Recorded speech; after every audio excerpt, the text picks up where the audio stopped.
Welcome to my channel. Jangan lupa untuk klik subscribe dan klik juga notifikasinya biar kamu tahu video terbaru.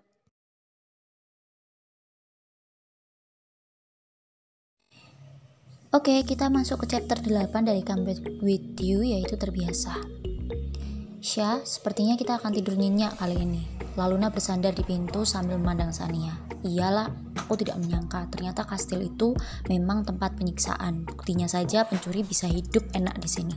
Ayo masuk, kita harus mandi, kata Sania sambil masuk ke kamar itu dan mencoba empuknya ranjang di depan matanya. Tapi kita selamanya tidak bisa di tempat ini. Setelah 2 minggu ini, hidup kita akan berpindah-pindah dan menggunakan kaki kita untuk berlari sampai kita bisa pulang. Jelas Laluna yang akhirnya berbaring di atas ranjang. Aku tahu, kita akan mulai mencari jalan keluar. Lah, aku mandi dulu ya. Sania mengambil handuk dan bergegas ke kamar mandi. Laluna masih menikmati langit-langit di kamar itu. Aku merasa sedikit demi sedikit penyiksaan itu akan berakhir. Di sini jauh lebih baik daripada dugaanku. Aku hanya terpikir kata-kata Pak Kepala untuk tidak bercerita tentang kastil itu di tempat ini. Memangnya ada apa? Sepertinya ada sesuatu. Apa mungkin Madam Lati dan Pak Kepala bermusuhan? Tidak. Jika mereka bermusuhan, tidak mungkin mereka bisa bekerja sama. Atau mungkin ada hal yang membuat mereka tidak sepaham, gumam Laluna. Beberapa menit kemudian, Tasya selesai mandi. Lah, jangan bengong, segera mandi. Badanku terasa perih, tapi aku cukup lega berada di tempat ini, kata Sania sambil mengusap-usap rambut basahnya. Aku juga, Syah. Baiklah, aku mandi. Laluna mengambil handuk dan bergegas ke kamar mandi. Akhirnya malam itu mereka bisa beristirahat untuk menyambut pelatihan di hari esok. Sinar matahari perlahan masuk ke kamar itu dan lonceng berbunyi begitu nyaring. Albi mengetuk pintu dengan sangat keras. Tok tok tok, buka Laluna, buka Syah, teriakan Albi membangunkan mereka berdua. Kenapa dia mengetuk pintu keras sekali?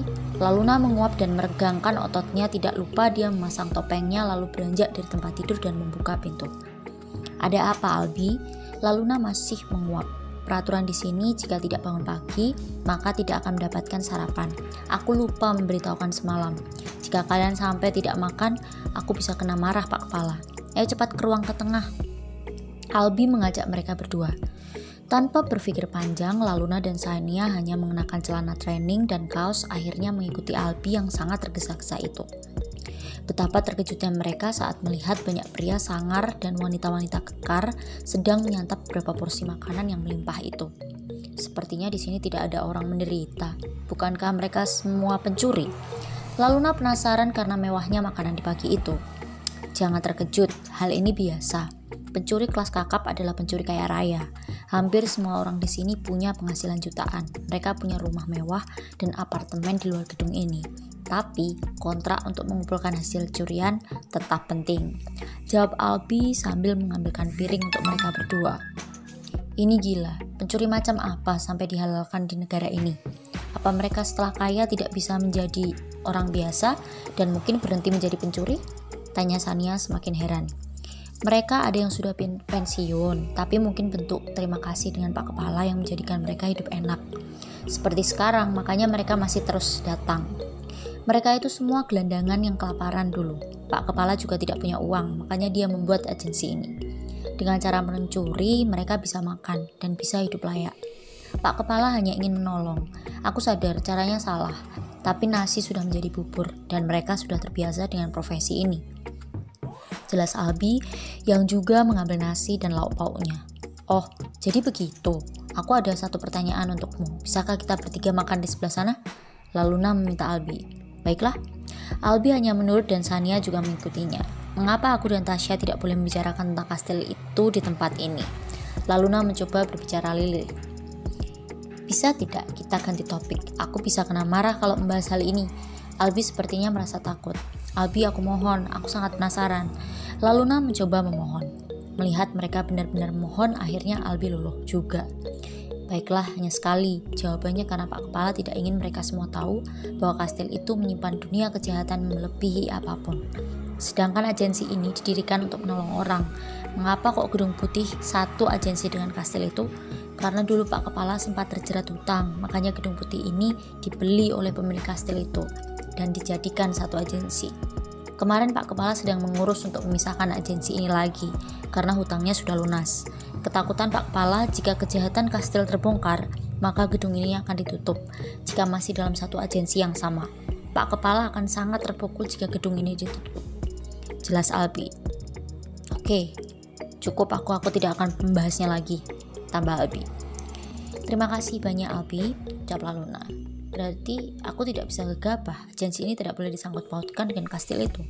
Dendamku hanya pada kastil itu. Sepertinya aku harus menikmati selama beberapa tahun di sini dan menunggu saat yang tepat untuk membongkar kekejaman di kastil itu. Gumam Luna mencoba mengerti. Mereka bertiga menghabiskan makanannya, lalu bergegas mandi, baru setelah itu mempersiapkan pelatihan hari ini. Pagi itu langit jauh dari mendung. Mereka semua bergegas ke hutan di belakang gedung putih. Banyak pohon tinggi dan jurang yang terlihat curam. Disinilah pelatihan menembak, memanah, dan panjat tebing diadakan. Kenapa hal ini harus dilakukan? Karena pencuri harus bisa naik turun dinding rumah tanpa takut dan harus mahir ketika diburu polisi atau diburu penjahat bersenjata, karena musuh yang sebenarnya adalah orang-orang yang takut rahasia yang terbongkar. Sania dan Laluna sangat bersemangat ketika mereka diajarkan pertama kali untuk memegang senjata seperti pistol, senapan, dan juga busur panah.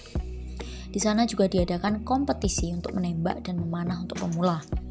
Laluna dan Sania sangat serius saat melakukan latihan ini. Saat kompetisi dimulai, antar anggota mereka sangat siap. Pelatih Rin dan pelatih Yur yang menjadi pelatih pada hari ini benar-benar terpukau dengan kemampuan Laluna dan Sania. Lihat, kedua wanita bertopeng itu. Mereka seperti bukan wanita sembarangan. Mereka sangat mahir memegang senjata. Kita lihat saat perang antar anggota setelah ini. Jika mereka menang, firasatku mengatakan mereka berdua jadi generasi pertama dari kastil itu yang tidak akan terbunuh sebagai pencuri. Menembak bukanlah keahlian yang cepat dikuasai oleh wanita. Bagaimana menurutmu, Rin? Tanggapan pelatih Yur. Aku juga punya firasat yang sama denganmu. Mereka berdua sama-sama memiliki keahlian yang lengkap, walaupun belum sempurna. Aku dengar Tasya juga ahli di bidang IT, sedangkan Rula ahli bela diri. Mereka berdua sama-sama memiliki analisa yang baik untuk membaca keadaan. Kemudian hari ini mereka berdua menguasai untuk memegang senjata. Tinggal memolesnya sedikit lagi, mereka akan menjadi pencuri hebat. Yang pasti kedua wanita bertopeng ini membuatku penasaran. Mereka cantik tapi sepertinya memiliki sebuah motif tersembunyi. Pelatih Rin memulai dengan penilaiannya. Apa maksudmu dengan motif tersembunyi? Tanya pelatih Yur penasaran. Mereka itu sangat pemberani Yur, tidak seperti wanita-wanita sebelumnya yang memilih menjadi pencuri hanya untuk melarikan diri. Mereka tidak. Aku dengar dari Pak Kepala mereka keluar dari kastil bukan untuk melarikan diri, tapi karena mereka ingin menjadi pencuri. Mereka rela menyayat tubuhnya untuk keluar dari kastil itu. Kemudian walaupun sudah ditakut-takuti akan ada yang terbunuh karena pekerjaan ini, mereka tidak ada rasa takut sama sekali.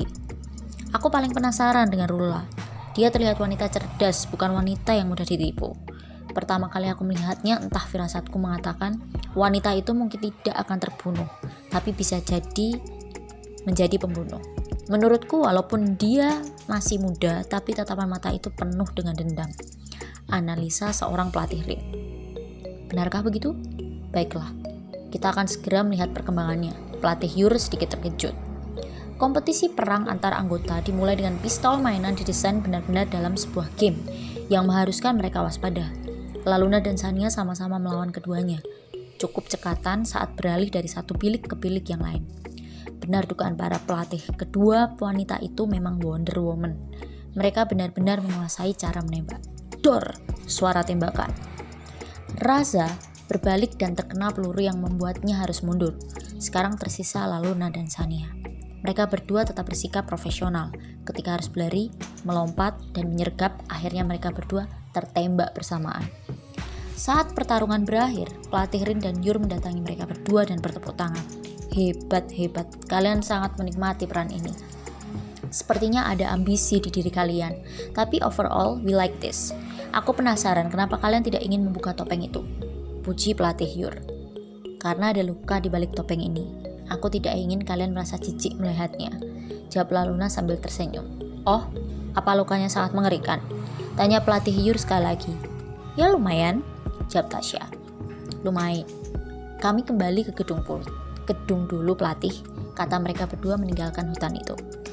Rasanya pertanyaanku tidak terjawab. Aku masih belum yakin dengan jawaban mereka. Pelatih Yur masih sangat penasaran. Oke, sekian dulu yang dapat aku kasih tahu di chapter ke-8. Jangan lupa untuk klik subscribe, like juga videonya kalau kalian suka, dan klik notifikasinya kalau kalian kepengen tahu videoku yang terbaru. Dan aku akan update comeback with you ini setiap hari Selasa. Oke, kalau setiap hari Rabu aku akan update Yuncha Story, novelku yang terbaru. Jadi kalian yang suka untuk membaca novel online, kalian wajib untuk ke channelku, oke? Terima kasih semuanya, mohon maaf kalau aku ada kesalahan dari awal sampai akhir aku membaca cerita ini.